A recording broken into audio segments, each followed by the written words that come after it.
लेकिन किसी भी जैन है, किसी भी अन्य धर्मानुयायी के धर्मस्थल से पैसा नहीं लिया जाता है।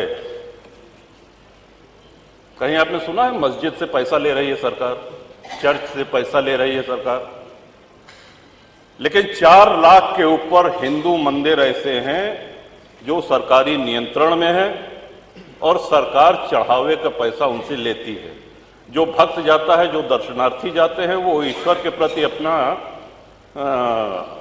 समर्पण करते हैं। सरकारी नियंत्रण मंदिरों पर से हटना चाहिए। आपके माध्यम से, इस सदन के माध्यम से अपनी ये बात पहुंचाना चाहेंगे श्रीमन। और हमारा स्पष्ट मानना है, लोगों ने जापान की तुलना करी कि साहब जापान कभी किसी का गुलाम नहीं रहा, और जापान हो, यूरोप के कई देश हों, उनके साथ सबसे बड़ा फायदा जानते हैं क्या है? उन्होंने अपने आस्तीन में सांप नहीं पाले हुए हैं। हमारे आस्तीन में इतने सांप है कि हम अपने घर के सांपों से लड़े कि बाहर के दुश्मनों से लड़े। आपका इशारा हो गया श्रीमन, 2 मिनट। बहुत अच्छे हो, इशारा समझते हो।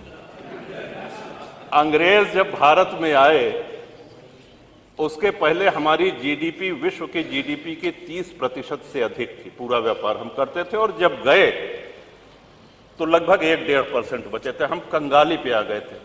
अंग्रेज जब आए तो 60 से 70 हजार अंग्रेज सैनिक थे कुल, और उस समय अविभाजित भारत की आबादी 60 करोड़ थी। 1857 की गदर के बाद, स्वतंत्रता संग्राम के बाद, वो संख्या अंग्रेज सिपाहियों की 80 हजार से 1 लाख हो गई। आप कल्पना करें, 60 करोड़ लोगों पर 1 लाख अंग्रेज सैनिक हुकूमत करते रहे, हमारा खून चूसते रहे। क्यों? क्योंकि हम मौन रहे, हम निष्क्रिय रहे। और आजादी के बाद भी हमको अहिंसा का एक ऐसा पुट पढ़ा दिया गया कि अहिंसा परमो धर्मा। हाँ ठीक है, अहिंसा परमो धर्मा है, लेकिन इसकी दूसरी पंक्ति है अहिंसा परमो धर्मा धर्म हिंसा तथैव च। इन्हीं शब्दों के साथ आपका आभार व्यक्त करते हैं श्रीमन। और कुंभ की चर्चा आई तो कुंभ में मैंने प्रवास किया श्रीमन। देश विदेश में कुंभ की चर्चा हुई, प्रशंसा हुई, और एक छोटे से छोटे सफाई कर्मी से लेकर के बड़े से बड़े अधिकारी ने अपनी पूरी ऊर्जा लगा दी।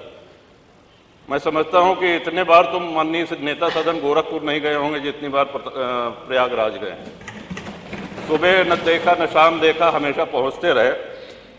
और अद्भुत व्यवस्था, 60 करोड़ के ऊपर श्रद्धालुओं ने पतित पावनी मां गंगा में स्नान किया। इतना बड़ा जमावड़ा सनातनियों का।